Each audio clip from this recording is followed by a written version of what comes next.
Hello my friends and welcome back. Thank you very much for being with me again today.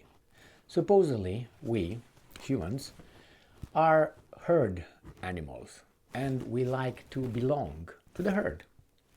It's hard for us, in general, to be outside of the herd, to be outcasts. That takes either craziness or courage. And since we like to belong to a group, to a herd, then we would bend our values and principles sometimes for the benefit of belonging, being the member of the group. So you need to be independent-minded and also have to work on your virtues and uphold your principles in order to stay outside of the herd when you think or you assess that the herd is wrong. That takes courage.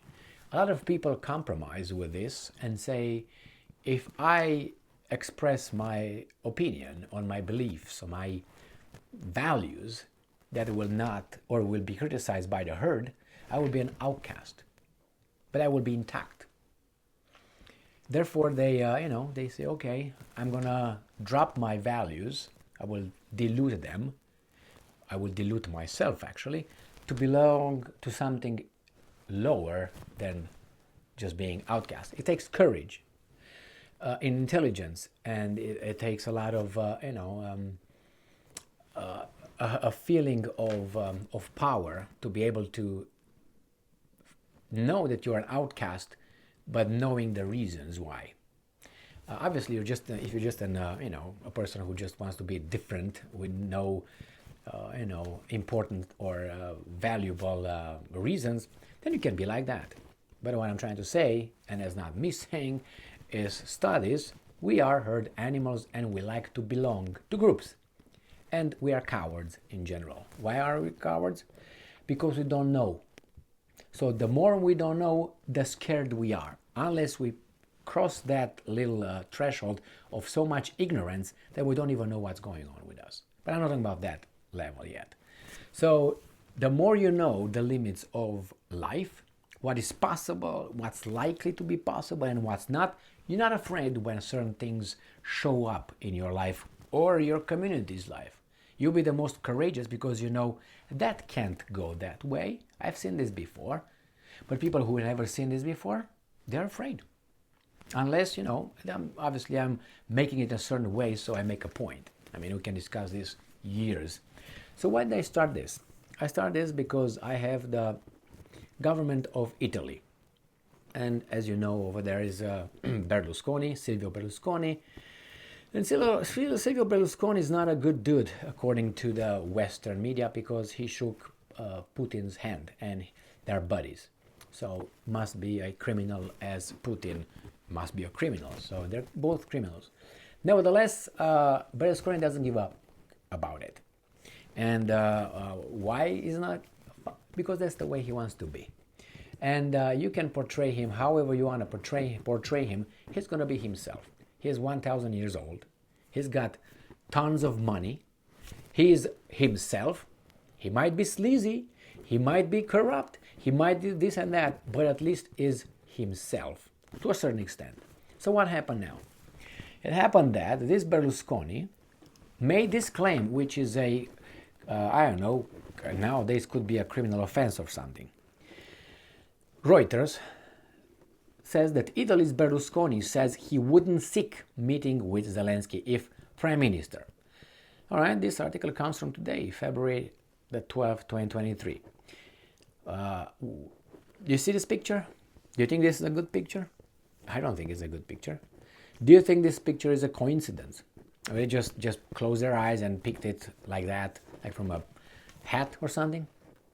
Now, why do you think this picture was pictured like this? Because obviously this title is supposed to be a stupid title. How stupid Berlusconi could be. He must be a bad dude. There you have. Yeah, he is. Look at his face. Because that's the way we humans portray people. the first interaction between people determines a lot in the how you perceive a person. If you don't like physically at the first meeting a person, that would linger a long time before it changes. Psychology, what can I tell you? Physiology, it's not me just pulling out of my butt. So that, for people who are not the title, we know Zelensky is an angel. This guy not searching to meet Zelensky must be an idiot. Oh, look at the picture. Yeah, he is. All right, so I can give you another picture of Berlusconi. All right, so why didn't they pick, for instance, this picture? I think this much better looking picture, as sleazy as he is and tanned and all that, and his hair is obviously dyed in black, so he's still young, even he's 3,000 years old. This right here, the hands, tells you all what you need to know and all these things, But anyway, sleazy as, which one is better? This one or this one? So why do you think these guys picked this with the title? Well, we know. And this reminds me of an experience with one of my many children that I have. Came to me and said, hey, Tata, Father, Daddy, why is Trump always looking like crazy and always like frown like this? I said, what do you mean? He said, when I check news or I looked on the news, I always see him like with crazy faces. That's the reason why. I said, well, it's too much to explain to you, but I will say this. People who write those articles and publish those pictures don't like him. And because they don't like him, they want you to ask this question. What's wrong with this guy? Why is he like this? Is he crazy? So that's what they try to do with certain level of intelligence for some people, and some people who are just weasels who would just sell their parents for whatever little benefits they get. Now, let's see, why is this guy so upset? Why wouldn't he meet the semi-deity Zelensky? Rome, former Italian Prime Minister Silvio Berlusconi would not seek a meeting with Volodymyr Zelensky if he were still head of government, because he blames the Ukrainian president for the war with Russia, he said on Sunday. Berlusconi, who's 1,086 years old, just kidding, 86 years old, often boasted of his friendship with Russian Vladimir Putin, so you are guilty by association. Until Russia's invasion of Ukraine. But you can say, well, show me your friends and I know who you are. Yeah, but, well, first indict Putin first, get him in front of a court of law, and then convict him, and then, you can say whatever. Until then, allegations, accusations, preferences. Anyway, so, as published into World War it's important here. So he boasted of his friendship with Russian President Vladimir Putin until Russia's invasion of Ukraine, and created a storm last September. Storm for some, and for some didn't. When he said Putin had been pushed into the war and wanted to put, and quote, I'm quoting, decent people in charge of Kiev. Now, some people said that's crazy, some people didn't say that's crazy. No? And some people didn't have any opinion. That's usually how it is. And I'm quoting, if I would never have gone talking to Zelensky, because we are witnessing the devastation of his country and the slaughter of its soldiers and civilians, end quote. Berlusconi told journalists after voting at a polling station for a regional election in Lombardy. Now, Berlusconi, he's the leader of the conservative Forza Italia party, that is part of the country's ruling coalition, was speaking after Italian Prime Minister Giorgia Meloni on Friday accused France of jeopardizing EU unity on Ukraine by organizing a Franco-German dinner in Paris with Zelensky that excluded other European allies. Okay, let's see what's going on here. Now this. We have Le Monde from Sunday, February 12, today. So, Meloni repeats criticism of Macron's Zelensky's invitation. Italy's Giorgia Meloni had called Zelensky's meeting in Paris with Emmanuel Macron and Germany's Olaf Scholz inappropriate. All right, again, look at this face. He's not bad, because I don't think she's ugly. That's the first thing. I think she's more than decent, but I would have picked this picture. With those dangling ear rings. How about that? I think this versus this. Not bad here either, as I said, but I take this one. But no, it's okay. They wanted this one right here, and the same person, okay? So what did she do? What did Meloni said?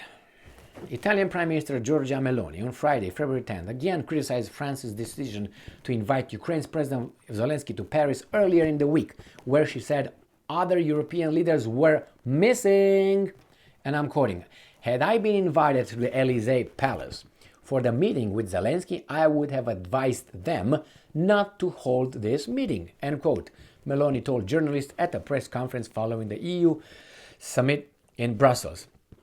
And I'm quoting, "Because when it comes to Ukraine, what interests us above everything else is to give a message of unity," end quote, within the European Union, said Meloni. Again, on Thursday, the Italian premier criticized as inappropriate, quote unquote, French President Emmanuel Macron's invitation to Zelensky to meet in Paris ahead of the EU summit in Brussels, which wrapped up Friday. Zelensky visited Britain, France on Wednesday, and Paris had late dinner with Macron and Scholz. And I'm quoting, "In Paris, there were 2 European presidents. There are 25 missing," end quote, said Meloni on Friday. Now, let me put this. How about that? How about that? Okay, too much. Now, anyway, she was accused because they do this. They, you know who they are. Those outlets of information that are supposed to be objective, giving us the news, but they are opinion forming, shaping. It's not they don't give us news; they give certain kind of news, and others, if they give those news, they give them for about 3 minutes, and then they disappear. And some news linger for months after that. Anyway, so in this case, Meloni, they said about Meloni that she's just that had sour grapes syndrome, because she was not invited, therefore she was just jealous. Well, it's just the same thing as I said with Friedrich Nietzsche, the German philosopher from 19th century and early 20th century, where he said in one of his works, "God is dead." Now a lot of people, "Oh yeah, God is dead. Yeah, I know, they were stupid philosopher, yeah." Why? Because they don't take the whole thing, what followed. He said, "And we killed him. We are the ones who killed him." Yeah, God is dead and we are the ones who killed him. Changes the whole aspect, makes you think more about things. But they picked only that. So they picked here only about Meloni, which I don't defend her. I liked her at the beginning, then I thought she lost her way. Right now is whatever. She has to be nice, let's put it this way, because otherwise she would be like punk from the club. And as I said, with belonging to the club, the herd, it's hard. It's hard. The same with Berlusconi. Berlusconi doesn't give up. Berlusconi doesn't give a damn. Not because he's this or that. He is beyond caring. And maybe he knows certain things that other people don't want us to know, or maybe he knows certain things that he doesn't want to share with us. Anyway, he's got his preferences and allegiances and alliances and friendships and whatever affairs. So in this case, they didn't mention Meloni, saying that there are other 24 other presidents. 24 wasn't it? 24 other missing. So they didn't tell us about that one. How many did she say here? Let me see. Ram pam pam. Because tra-la-la. 25. So there were 25 other missing. So she didn't just include herself, she included everybody else. But you see, this is the first time when I read this. I didn't read this. So far I read that she was jealous she was not invited. That's how I saw the headlines. But I said, I'm not going to do an article on this one because I'm a little bit upset with Meloni. But when I saw that Berlusconi and Meloni jumped in, I said, and Salvini, Meloni, Berlusconi, Emily.